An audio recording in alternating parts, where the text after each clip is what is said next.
राजा निमि ने पूछा, योगीश्वरों, भगवान स्वतंत्रता से अपने भक्तों की भक्ति के वश होकर अनेकों प्रकार के अवतार ग्रहण करते हैं और अनेकों लीलाएं करते हैं।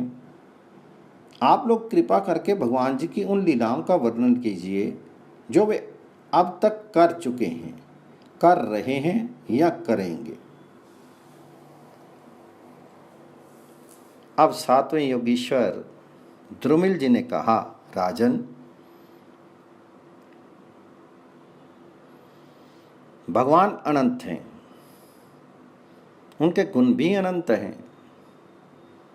जो ये सोचता है कि मैं उनके गुणों को गिन लूंगा वह मूर्ख है, बालक है। सच तो संभव है कि कोई किसी प्रकार पृथ्वी के धूली कणों को गिन भी ले, परंतु समस्त शक्तियों के आश्रय भगवान जी के अनंत गुणों का कोई कभी किसी प्रकार पार नहीं पा सकता। भगवान जी ने ही पृथ्वी, जल, अग्नि, वायु, आकाश, इन 5 भूतों की अपने आप से अपने आप में सृष्टि की है। जब वे इनके द्वारा विराट शरीर ब्रह्मांड का निर्माण करके उसमें लीला से अपने अंश अंतर्यामी रूप से प्रवेश करते हैं, भोक्ता रूप से नहीं, क्योंकि भोक्ता तो अपने पुण्यों के फलस्वरूप जीव ही होता है, तब आदिदेव नारायण को पुरुष नाम से कहते हैं। यही उनका पहला अवतार है। उन्हीं के इस विराट ब्रह्मांड शरीर में तीनों लोक स्थित हैं। उन्हीं की इंद्रियों से समस्त देहधारियों की ज्ञान इंद्रियां और कर्म इंद्रियां बनी हैं। उनके स्वरूप से ही स्वतः सिद्ध ज्ञान का संचार होता है। उनके श्वास प्रवास से सब शरीरों में बल आता है तथा इंद्रियों में ओज अर्थात इंद्रियों की शक्ति और कर्म करने की शक्ति प्राप्त होती है। उनके सत्वादि गुणों से संसार की स्थिति, उत्पत्ति और प्रलय होते हैं। इस विराट शरीर के जो शरीरी हैं वे ही आदिकर्ता नारायण हैं। पहले जगत की उत्पत्ति के लिए उनके रजोगुण के अंश से ब्रह्मा हुए। फिर वे आदि पुरुषी संसार की स्थिति के लिए अपने सत्व अंश से धर्म तथा ब्राह्मणों के रक्षक यज्ञपति विष्णु बन गए। फिर वे ही तमोगुण के अंश से जगत के संहार के लिए रुद्र बने। इस प्रकार निरंतर उन्हीं से परिवर्तनशील प्रजा की उत्पत्ति, स्थिति और संहार होते रहते हैं। दक्ष प्रजापति की एक कन्या का नाम था मूर्ति। वह धर्म की पत्नी थी। उसके गर्भ से भगवान जी ने ऋषि श्रेष्ठ शांत आत्मा नर और नारायण के रूप में अवतार लिया। उन्होंने आत्म तत्व का साक्षात्कार कराने वाले उन भगवत आराधन रूप कर्म का उपदेश किया जो वास्तव में कर्म बंधन से छुड़ाने वाला और निष्कर्म स्थिति को प्राप्त कराने वाला है। उन्हें स्वयं भी वैसे ही कर्म का अनुष्ठान किया।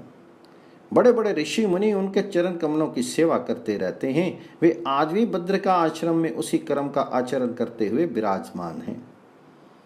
वे अपनी घोर तपस्या के द्वारा मेरा धाम छीनना चाहते हैं। इंद्र ने ऐसी आशंका करके स्त्री वसंत आदि दल बल के साथ कामदेव को उनकी तपस्या में विघल डालने के लिए भेजा। कामदेव को भगवान की महिमा का ज्ञान न था, इसलिए वे अप्सरागण, वसंत तथा मंद सुगंध वायु के साथ भद्र का आश्रम में जाकर स्त्रियों के कटाक्ष बाणों से उन्हें घायल करने की चेष्टा करने लगा। आदिदेव नर नारायण ने यह जानकर कि इंद्र का कुचक्र है, भय से कांपते हुए काम आदिकों से हंसकर कहा। उस समय उनके मन में किसी प्रकार का अभिमान या आश्चर्य नहीं था। कामदेव, मले मारुत और दिव्यांगनाओं, तुम लोग डरो मत, हमारा आतिथ्य स्वीकार करो। अभी यहीं ठहरो, हमारा आश्रम सूना मत करो। राजन, जब नर नारायण ऋषि ने उन्हें अभेदान देते हुए इस प्रकार कहा, तब कामदेव आदि के सिर लज्जा से झुक गए। उन्होंने दयालु भगवान नर नारायण से कहा, प्रभु, आपके लिए यह कोई आश्चर्य की बात नहीं है, क्योंकि आप माया से परे हैं, निर्विकार हैं। बड़े बड़े आत्माराम और धीर पुरुष निरंतर आपके चरण कमलों में प्रणाम करते रहते हैं। आपके भक्त आपकी भक्ति के प्रभाव से देवताओं की राजधानी अमरावती का उल्लंघन करके आपके परम पद को प्राप्त होते हैं।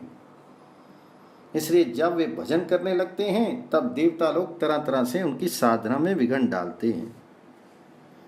किंतु जो लोग केवल कर्म कांड में लगे रहकर यज्ञ आदि के द्वारा देवताओं को बलि के रूप में उनका भाग देते रहते हैं, उन लोगों के मार्ग में किसी प्रकार का विघ्न नहीं डालते। परंतु प्रभु, आपके भक्तजन उनके द्वारा उपस्थित की हुई विघ्न बाधाओं से गिरते नहीं, बल्कि आपके कर कमलों की छत्र छाया में रहते हुए वे विघ्नों के सिर पर पैर रखकर आगे बढ़ जाते हैं और अपने लक्ष्य से गिरते नहीं हैं। बहुत से लोग तो ऐसे होते हैं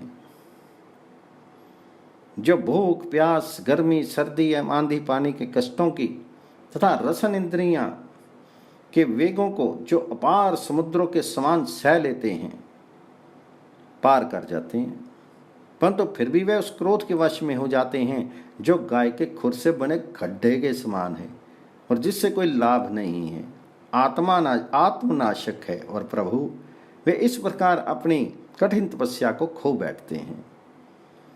जब कामदेव वसंत आदि देवताओं ने इस प्रकार स्तुति की, तब सर्वशक्तिमान भगवान जी ने अपने योग बल से उनके सामने बहुत सी ऐसी रमणियां प्रकट करके दिखलाई जो अद्भुत रूप लावण्य से संपन्न और विचित्र वस्त्र अलंकारों से सज्जित थी तथा भगवान जी की सेवा कर रही थी।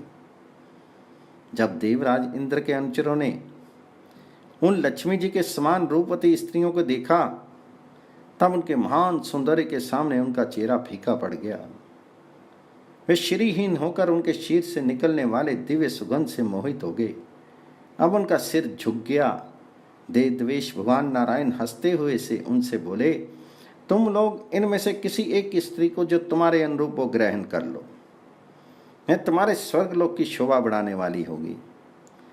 देवराज इंद्र के अनुचरों ने जो आज्ञा कहकर भगवान जी के आदेश को स्वीकार किया तथा उन्हें नमस्कार किया, फिर उनके द्वारा बनाई हुई स्त्रियों में से श्रेष्ठ अप्सरा उर्वशी को आगे करके वे स्वर्गलोक में गए। वहां पहुंचकर उन्होंने इंद्र को नमस्कार किया तथा भरी सभा में देवताओं के सामने भगवान नर नारायण के बल और प्रभाव का वर्णन किया। उसे सुनकर देवराज अत्यंत भयभीत और चकित हो गई। भगवान विष्णु ने अपने स्वरूप में एक रात स्थित रहते हुए भी संपूर्ण जगत के कल्याण के लिए बहुत से कला अवतार ग्रहण किए हैं। विधेयराज, हंस, दत्तात्रेय, सनक सनंदन, सनातन सनत कुमार और हमारे पिता ऋषभ के रूप में अवतीर्ण होकर उन्होंने आत्म साक्षात्कार के साधनों का उपदेश किया है। उन्होंने ही हयग्रीव अवतार लेकर मधु कैडव नामक असुरों का संहार करके उन लोगों के द्वारा चुराए हुए वेदों का उद्धार किया है। प्रलय के समय मत्स्य अवतार लेकर उन्होंने भावी मनु, सत्यव्रत, पृथ्वी और औषधियों की, धन धान्य आदि की रक्षा की और वरा अवतार ग्रहण करके पृथ्वी का रसस्थल से उद्धार करते समय हिरण्याक्ष का संहार किया। कूर्म अवतार ग्रहण करके उन्हीं भगवान ने अमृत मंथन का कार्य संपन्न करने के लिए अपनी पीठ पर मंद्राचल धारण किया और उन्हीं भगवान विष्णु ने अपने शरणागत एवं आर्त भक्त गजेंद्र को ग्राह से छुड़ाया। एक बार बालखिल्य ऋषि तपस्या करते करते अत्यंत दुर्बल हो गए थे। वे जब कश्यप ऋषि के लिए समिधा ला रहे थे तो थक कर गाय के खुर से बने हुए गड्ढे में गिर पड़े, मानो समुद्र में गिर गए हो। उन्होंने जब स्तुति की तब भगवान जी ने अवतार लेकर उनका उद्धार किया।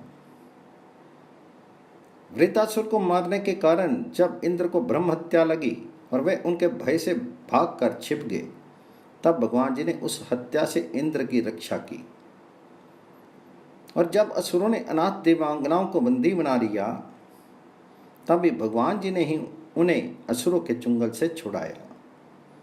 जब हिरण्यकश्यप के कारण प्रहलाद आदि संत पुरुषों को भय पहुंचने लगा, तब उनको निर्भय करने के लिए भगवान जी ने नरसिंह अवतार धारण ग्रहण किया और हिरण्यकश्यप को मार डाला। उन्होंने देवताओं की रक्षा के लिए देवासुर संग्राम में दैत्यपतियों का वध किया और अभिन्न मनवंतरों में अपनी शक्ति से अनेकों कला अवतार धारण करके त्रिभुवन की रक्षा की। फिर वामन अवतार ग्रहण करके उन्होंने याचना के बहाने इस पृथ्वी को दैत्यराज बलि से छीन लिया और अदिति नंदन देवताओं को दे दिया। परशुराम अवतार ग्रहण करके उन्होंने ही पृथ्वी को 21 बार क्षत्रियहीन किया। परशुराम जी तो हेहे वंश का प्रलय करने के लिए मानव भृगु वंश में अग्नि रूप से अवतीर्ण हुए थे। उन्हीं भगवान जी ने राम अवतार में समुद्र पर पुल बांधा एवं रावण और उनकी राजधानी लंका को मटियामेट कर दिया। उनकी कीर्ति समस्त लोगों के मल को नष्ट करने वाली है। सीतापति भगवान राम सदा सर्वदा सर्वत्र विजय ही विजयी हैं।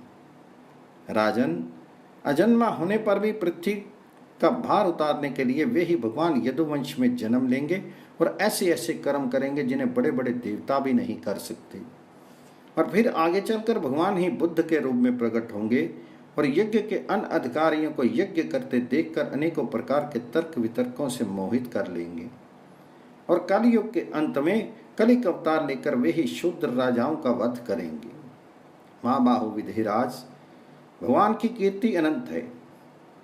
महात्माओं ने जगतपति भगवान के ऐसे ऐसे अनेकों जन्म और कर्मों का प्रचुरता से गान भी किया है।